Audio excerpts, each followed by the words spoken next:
Du coup, passons à notre dernier joueur du jour. Donc c'est Jimmy Butler que toi tu avais dans ton classement deuxième, hein, c'est ça? Ouais, mais alors Du avec top 5 du beaucoup jour? de difficultés, je me disais que d'ici la fin de la vidéo, il y avait moyen qu'il passe premier. Ouais. Alors, Jimmy Butler, 9 saisons sur la décennie, puisqu'il est de la draft 2011, pardon. 17 points de moyenne, 3,7 assists de moyenne sur la décennie, 33 minutes par match. On va en reparler de ce minutage, vous allez voir. Quasiment 19 000 minutes sur la décennie. C'est le 34e plus gros total, donc longévité assez impressionnante. 581 matchs, c'est pas mal également. Là, c'est les chiffres de saison régulière, hein. Il faudra rajouter aussi les playoffs. Récompense individuelle, c'est le MIP 2015. Il est 5 fois All-Star, 15, 16, 17, 18 et 20, 2020. Il est 3 fois All-NBA, Third Team, 17, 18 et 20. Et il est 4 fois All-Defense, deuxième team de All-Defense, 14, 15, 16 et 18. Donc plutôt un bon, bon armoire à trophées, si on peut dire. Du côté de NBADraft.net, pas de comparaison pour le coup, mais j'en ai trouvé du côté de Bleacher Report qui l'avait comparé à Lou Holdeng. Je me suis dit, bon, c'est un peu facile, quoi. Il se fait Ouais, c'est pas déconnant. C'est, ouais. Effectivement, drafté dans la même équipe, les mecs ils se sont dit, on va le comparer comme ça. Ouais, mais c'est vrai qu'ils se ressemblaient dans le profil. C'est juste qu'il y en a un qui a excédé son potentiel, quoi. Mais Oui, oui, il a fait mieux que Lou Holdeng, ça on peut dire. Draft Express me disait en meilleur scénario, il disait Paul George et Lou Holdeng. Et par contre, en pire scénario, il y avait Gerald Wallace. Moi, j'ai envie de vous dire, les mecs, vous savez qui c'est Gerald Wallace quand même. C'est pas un pire scénario, quoi. ouais, c'est ça. Sachant que Gerald Wallace, un an avant que Draft Express s'écrive ça, il fait deuxième au défenseur de l'année. Bon, bref, voilà. Au niveau des surnoms, Jimmy G Buckets, on connaît, très classique. Donc vraiment, on a un épisode, on n'a pas trop de surnoms loufoques hein, sur Basketball Non, Référence. non, non. Et au niveau de son parcours, donc draft 2011, donc un an après le début de notre décennie, il arrive donc dans le Chicago, qui est déjà premier de conférence, hein, 2011, Ouais. qui sort du MVP de Derrick Rose. Et en tant que rookie, il joue pas tant que ça. Il est à peine sur 400 minutes sur toute la saison. Il joue pas tous les matchs, Il y avait vraiment très peu. très peu de En, rotation dans cette équipe-là, de toute façon. ouais. En plus, c'était la saison après j'allais dire le Covid, non, le lockout. Lockout. On commence la décennie par le lockout, on finit par le Covid. Mais bref, 2013, par contre, première saison où il y a un vrai step-up dans les minutes et même dans la défense, hein. Il passe pas titulaire, il passe à 26 minutes par match, 82 matchs. En playoff, il joue contre Brooklyn au premier tour et Chicago sort contre Miami, deuxième tour des playoffs 2013. Et il est à 41 minutes de moyenne sur ses playoffs. C'est quand même assez énormissime. Et même, je me souviens de ça comme c'était hier, il fait 3 matchs d'affilée à 48 minutes. Donc 3 matchs où il ne sort pas du terrain, littéralement. C'était la première fois depuis Wilt Chamberlain qu'on avait ce genre de cas qui arrivait. Donc Et d'ailleurs, depuis, à part KD qui a vécu ça, qui a ça me- refait ça? 3 d'affilée, j'ai pas de souvenir, moi. 3 non, mais il me Depuis, semble KD en fait 2 d'affilée. ouais, Ouais, peut-être, ouais. Et même si on rajoute l'ensemble de ses playoffs 2013, du coup, il y en a 5 au total. Des matchs où il fait 48 minutes complètes. c'est incroyable. Et même un autre où il fait 46. Donc voilà, c'est Tom Thibodeau, vous connaissez le principe, c'est quand il aime bien un joueur, il le fait jouer. Ah, il a pas volé sa réputation, quoi. 2014, il est aussi à 38 minutes de jeu sur la saison régulière, là, carrément. C'est des chiffres qu'on ne voit plus aujourd'hui hein, dans la NBA de 2020. Donc 38 minutes par match. Enfin titulaire, 13 points de moyenne. Donc on est encore sur plutôt un titulaire défensif, hein, encore à l'époque. Playoff sorti par Washington, un peu un upset, mine de rien. 2015, c'est l'année de l'explosion pour lui de son côté. 20 points de moyenne, explosion offensive, évidemment, j'entends. Ça perd en playoff contre Cleveland au deuxième tour, bien sûr. La fameuse série des buzzer beaters de Derrick Rose et LeBron James en back-to-back, où, mine de rien, ce Chicago-là n'est pas si loin que ça de faire l'upset, mais c'est une histoire pour un autre jour, Père Ouais. Castor. 2016, pas de playoff pour Chicago. C'est l'année 2017, Rondo White, ça, non? non, justement, c'est après. D'accord. C'est 2017, l'année Rondo et Wade. Et ils font premier tour contre Boston, ils sont éliminés alors qu'ils mènent de 0 d'ailleurs dans la série. Et puis 2017, le soir de la draft, il est échangé contre Lauri Markkanen notamment, enfin contre le 7e pick. Et donc il va du côté de Minnesota, qui est le coach de Minnesota à l'époque, Jérémy, Un petit bodo. évidemment. Du coup 2018 à Minnesota, Minnesota fait enfin les playoffs. Je crois que c'est la seule fois de la décennie, hein, si je dis pas de Ouais, bêtises. tu dis pas de bêtises. Et, ils font même une bonne partie de l'année, troisième de conférence, avant de descendre et de finir. Sur une blessure de Jimmy Butler, d'ailleurs, hein, c'est pendant son Effectivement. absence qu'il passe de 3e à 9e, je crois. Et du coup, ils finissent 8e7 non, 7 8e, ouais. je crois. 7 ou 8, ouais. Et du coup, ils se tapent Houston. Le Houston 2018, bah, ils se font balayer. Enfin, pas balayer 4-0, 4-1, mais ouais, 4-1, je crois.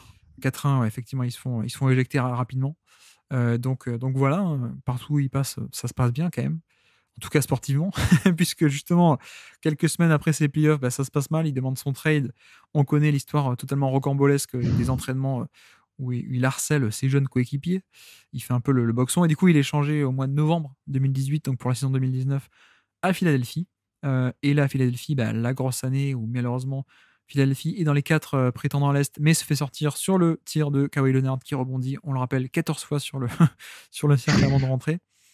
Et 2020, mine de rien, dernière année, mais pas des moindres, bah, c'est l'année de la bulle à Miami, puisque Ouais. l'été 2019, il va à Miami et on se dit, bon, ouais, ça peut être sympathique, mais on ne sait pas comment ça va se passer, etc. Et finalement, bah, ils vont en finale. Ils vont en finale et sans quelques blessures, ils n'étaient pas loin d'être beaucoup plus compétitifs, voire même de gagner les finales, Ouais, je ça, ils étaient pense. pas enfin, ils ont pas pu être compétitifs en finale, c'est bien dommage, Ouais. quoi. Ouais, Dragic se blesse dès le match 1 ou 2, il me semble. Et en fait, c'est un peu plié, quoi. C'est un peu c'est plié. ça, c'est ça. Mais donc, grosse année hein, pour finir la décennie. Et pour te lancer un peu du coup là-dessus, on a quand même 5 années avant d'être un go-to guy où il est dans un rôle mineur, 4-5 années, mais il est déjà dans cette première période à Chicago, même en tant que role player, entre guillemets, déjà très valuable. Ouais.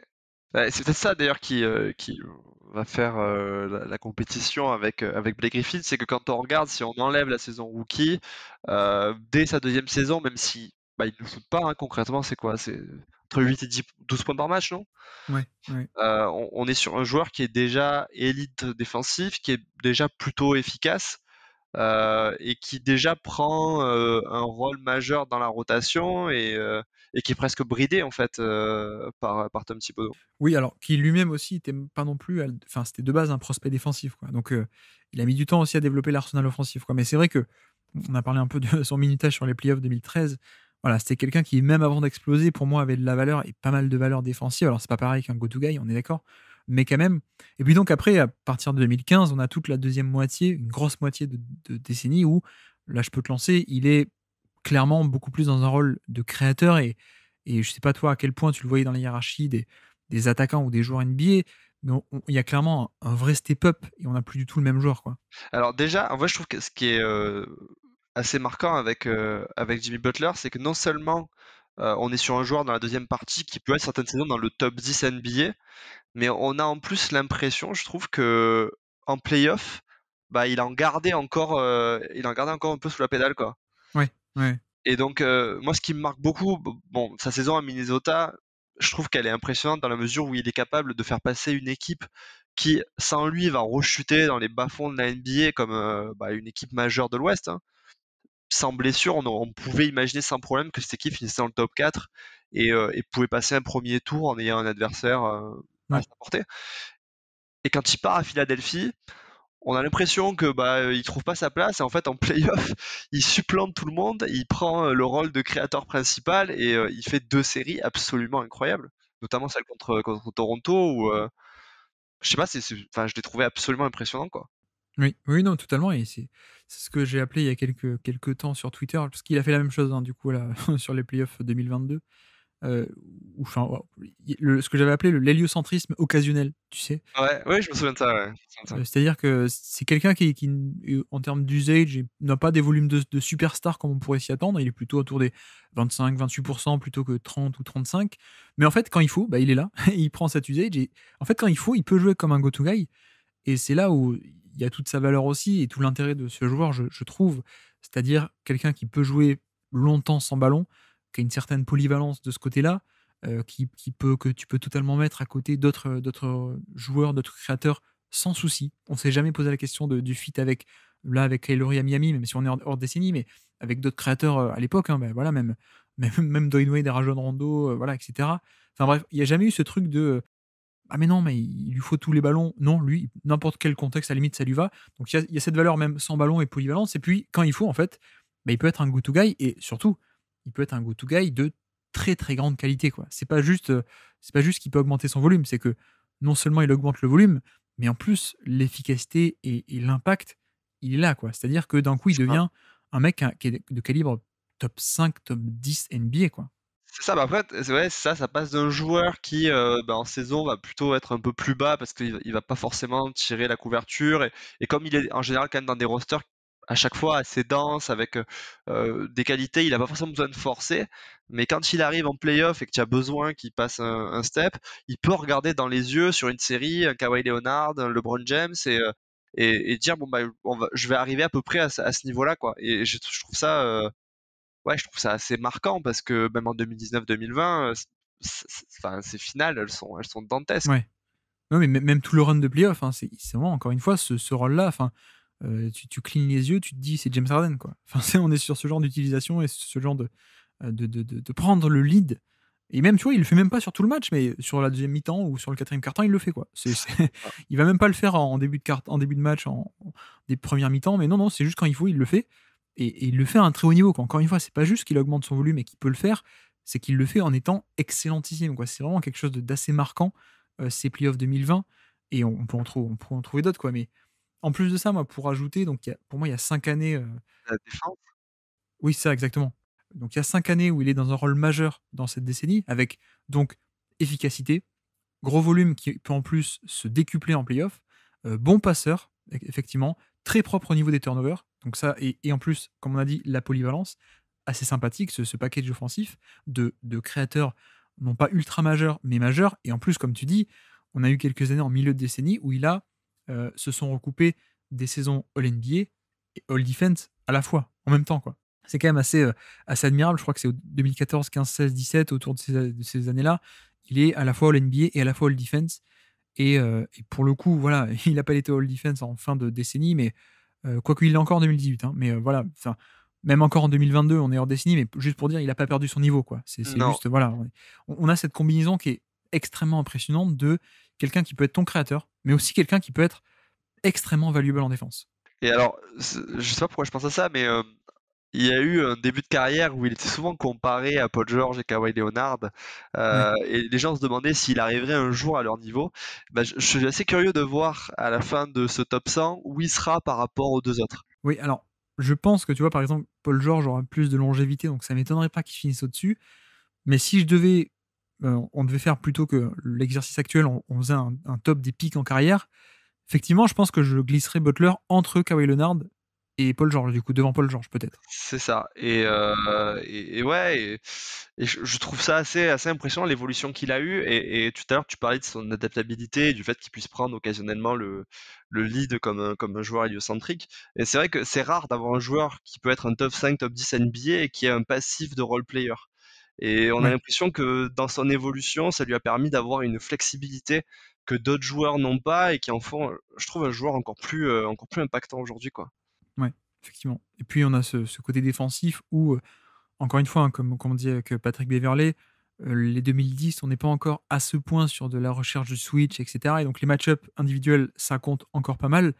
Et lui, ben voilà, c'était la superstar, c'était le LeBron stopper, on peut le dire. Ouais. C'était le big wing stopper, le mec que tu mettais sur les gros attaquants, sur les LeBron, sur les Kevin Durant, etc.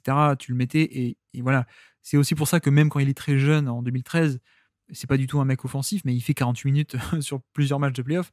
C'est pour la défense, quoi. Donc il y a ce côté défense on-ball d'élite, même sur des stars de NBA, même sur les plus grosses stars. Mais en plus, il y a le côté pas que on-ball, mais même off-ball, je trouve, d'intelligence de jeu, d'instinct, de playmaker défensif absolument redoutable. Et ce qui fait que, voilà, moi, c'est quelqu'un qui, malheureusement, n'a peut-être pas la longévité d'un James Harden ou d'un Stephen Curry, mais je trouve que le pic en carrière est quand même sacrément impressionnant, quoi. Il est sacrément impressionnant et ouais, ouais, et puis j'ai absolument oublié ce que je voulais dire, excuse-moi. Non, mais je peux enchaîner avec quelques stats que j'avais relevés là au niveau des. Notamment, c'était un peu un darling des analytics, bizarrement, alors que parfois il était un peu marketé anti-analytics, alors que non, pas du tout. Il y a plein de stats analytics très poussés qui disaient que c'était un joueur d'élite, quoi. Notamment le fameux VORP, Value Over Replacement Player, donc une stat all-in-one. En fait, il fait 6 saisons dans le top 20, voire même top 15. Sur le box plus minus, il a 5 saisons aussi sur la décennie dans le top 20, notamment 4 aussi pour le box plus minus offensif. Il a des net ratings d'élite, etc., etc. Il y a plein de stats qu'on pourrait aller chercher. On va pas le faire aujourd'hui parce que c'est un peu pénible de tout énumérer, mais voilà, on est sur un impact élite. Et pour moi, quelqu'un qui était clairement top 15 et qui, même en playoff, pouvait montré qu'il est plus que top 15, il pouvait être top 8, quoi, top 5 à certains moments. Donc, et en plus de ça, pour ajouter une dernière chose avant de te demander ton classement, il y a l'impact en playoff qui est bien et beaucoup, beaucoup de minutes et beaucoup de séries de playoffs qui, moi, va aussi m'aider à le classer haut et du coup, peut-être même au-dessus de Blake Griffin. C'est un peu mon argument aussi. Et alors, du coup, ton classement, tu l'avais avec Blake Griffin et dans le classement global, où est-ce que tu le mettrais du coup? Alors, tu vois, c'est ça, je m'étais dit que pendant la vidéo, j'allais me dire que j'avais un petit peu raté un truc et il y a deux Pendant le podcast, éléments. tu veux dire? Pardon, oui, excuse-moi. Il y a deux éléments effectivement qui jouent, je trouvais extrêmement en sa faveur. D'un côté, il y a les campagnes de playoffs. Il y a quand même beaucoup dans la deuxième décennie de campagnes de playoffs, je trouve assez marquantes. Et il y a ce côté joueur qui arrive à transcender une défense en étant pour autant pas forcément un intérieur. Ouais. Je pense notamment à son année à Minnesota où il me semble que son on-off défensif, je crois que l'équipe encaisse 8,7 points ou 8,9 points de moins quand Jimmy Butler est sur le terrain. Hmm.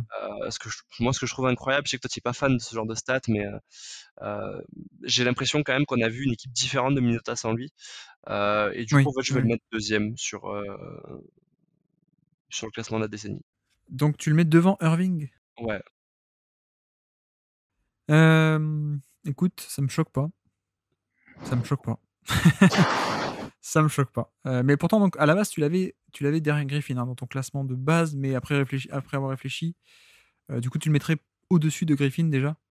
Alors, au-dessus de Griffin, effectivement, pour l'excellence en playoff qu'il a montré, là où Griffin, je trouve, enfin, ne démène pas en playoff, mais n'a pas non plus cette capacité à surenchérir, Ouais. comme pouvaient l'avoir Irving et Jimmy Butler. Je trouve Euh, que Butler a eu des hauts plus hauts, surtout, que Griffin en playoff. Enfin, pas qu'en playoff, mais il a eu des hauts plus hauts et en plus, avec des rôles plus majeurs que n'a jamais eu Blake Griffin, finalement. c'est ça. C'était un peu ça mon argument. Après, de le mettre dessus, Irving. Alors, je sais que je suis biaisé par rapport à Irving, qui est mon joueur préféré ou quasiment. Mais non, ça me choque pas. Hein, ça me choque pas si on le mettait là. En fait, Vas-y, moi, dis-moi, mon dis-moi. argument, ce serait juste, enfin, cette polyvalence attaque-défense. Je sais pas si, enfin, pour moi, c'est même une certitude que Kyrie Irving à la tête d'une équipe ne peut pas apporter autant que Jimmy Butler à la tête d'une équipe. Non, effectivement, mais je pense que Irving n'était pas quelqu'un qui était capable de prendre une équipe de nulle part et de la monter très haut. C'est Mais ça. par contre, quelqu'un à côté d'un autre porteur de balle dominant, c'est quelqu'un qui pouvait te faire élever ton niveau maximum. Et d'ailleurs, c'est ce qu'on a vu à côté de LeBron. Pour moi, c'est un peu comme Anthony Davis. Anthony Davis, tu le mets en franchise player tout seul, ça marche pas parce qu'il n'a pas le profil et il peut pas t'élever le niveau minimum d'une équipe moyenne. Il peut pas faire d'une mauvaise Ouais. équipe une bonne équipe. Mais par contre, Anthony Davis, tu le mets dans une bonne équipe, il t'en fait une équipe d'élite. Et toute proportion gardée, j'ai un peu l'impression que c'est pareil avec Irving, où il était capable de faire une très bonne équipe, d'en faire des attaques historiquement d'élite. Hein. Les Cavs de cette époque, il y a des trucs, c'est n'importe quoi. Euh, et tu vois, je sais pas, même le pic en carrière en playoff de Irving est pas mal aussi, hein, comparé à celui de Jimmy Butler, même si il y a LeBron à côté. C'est ça Ah le ouais, plus. c'est pour ça qu'il me gêne. Et puis j'ai Ouais, mais il y a envie. LeBron à côté, mais c'est lui le créateur. Hein. Enfin, en tout cas, c'est le créateur 1A ou 1B, comme tu veux, contre les Warriors, notamment en finale 2016. Hein. Ouais, moi j'ai un peu l'impression que c'est le MB. Après, peut-être à tort. Maintenant, moi je trouve ce côté d'être capable de porter une équipe, en tout cas pour moi ça a son importance. Et du coup, le critère de dans un rôle secondaire, il peut exceller. J'aurais pu dire la même chose de Carmelo Anthony, et pourtant il est derrière Kevin Love. Donc, non, non, mais T'imagines si en 2013 on t'avait dit que Carmelo Anthony finirait derrière Jimmy Butler, ce role player défensif de Chicago, tu aurais pas cru? non, pas trop, hein, pas trop. Mais après, j'ai toujours été pessimiste, et donc du coup, j'avais un peu peur du physique de Carmelo Anthony.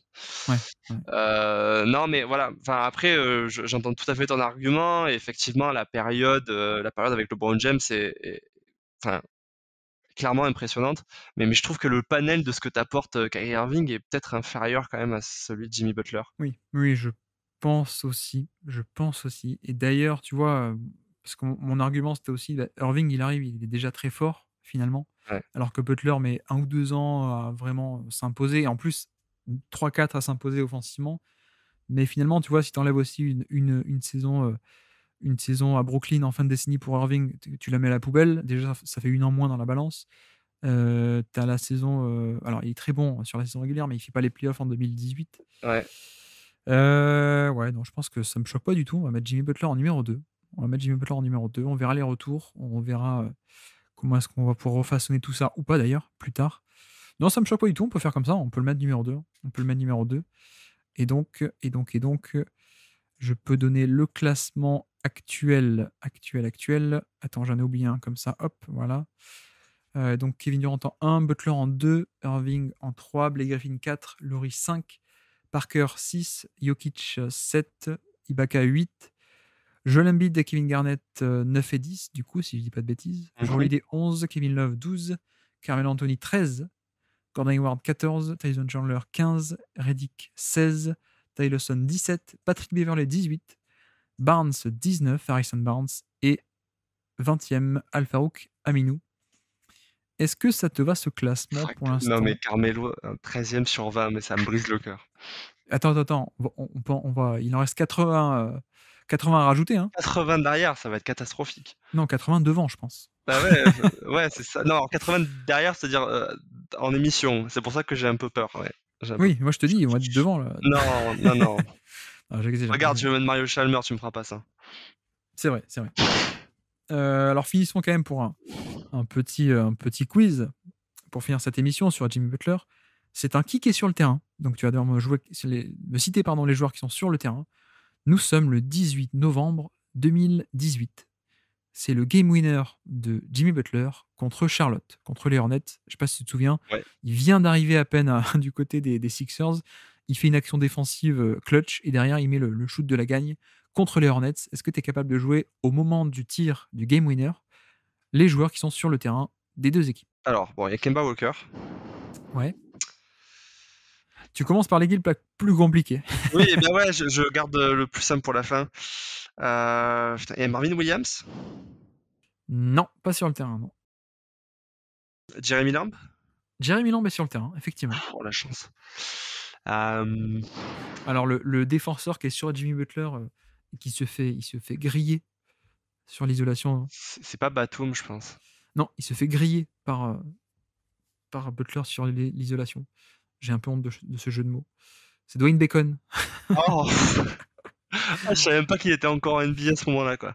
Et intérieur, alors on a le frère de Bo Cruz. Est-ce que tu as cette référence? Ah, Willy Hernan Gomez. Willy Hernan Gomez, effectivement. Et alors Mais le c'est terrible, ça, cinquième. par intérieur. Comment tu mets Willy Hernan Gomez sur une action décisive d'un match? C'est fou. Mais c'est James Borrego, mais moi je suis fan, donc ça va, ça passe. Parce qu'il n'y avait pas encore Plumlee, en fait. C'est pour Bah ça. ouais, non mais voilà. Et le cinquième, bon, malheureusement, il est dans l'actu pour des mauvaises raisons en ce moment. Ah, il est déjà là, Miles Bridges? Miles Bridges est déjà là, oui. Effectivement, c'est la draft 2018, donc là, on est quelques mois, il est rookie. Ah ouais, je pensais que c'était l'année d'après, tu vois. Après, tu vas dérouler sur Philadelphie. Alors, Philadelphie, bah du coup, j'imagine qu'il y a Ben Simmons. Oui. Joel Embiid, Oui. JJ Redick. Oui. Jimmy Butler, donc, tu l'as pas cité, mais Oui, Jimmy Butler, je cherchais le Et quatrième. alors, le dernier, alors là, celui-là, sans donner d'indice, c'est impossible. C'est impossible. C'est impossible. Mais qu'est-ce qu'il fait là, quoi? Ah. Et qu'est-ce qu'il fait là sur cette possession? Ouais, pourtant, c'est Alors, Rivers, le coach. on est sur un intérieur shooter qui est passé par. Je crois que je l'ai. Vas-y. Comment il s'appelle? Je le vois physiquement, je crois, mais. Passé par OKC. Ouais, il est passé par OKC. Je crois qu'il y est encore d'ailleurs. Non, il est encore là? Il est encore OKC, Oh. ouais. Je te donne le prénom. C'est une souffrance. Attends. Non, mais je peux le trouver, je suis sûr. Non, j'y arrive pas, putain. Je te donne le prénom. Mike. Mike Muscala. Oui, Mike Muscala. Effectivement, Mike Muscala est sur le terrain. Je l'avais. Bah, parce qu'il shootait, je pense. Oui, je pense, c'est pour ça. Mais effectivement. Et peut-être pour choper le rebond, mais je suis pas sûr qu'il chope beaucoup de rebonds, Mike Muscala. Non, je suis pas sûr non plus. Mais bref, voilà pour qui est sur le terrain à ce moment-là. Donc voilà, le classement, je l'ai déjà cité tout à l'heure. Je pense que c'est la dernière fois que je citerai le classement complet. Peut-être la prochaine fois, je citerai juste le top 5 ou top 10.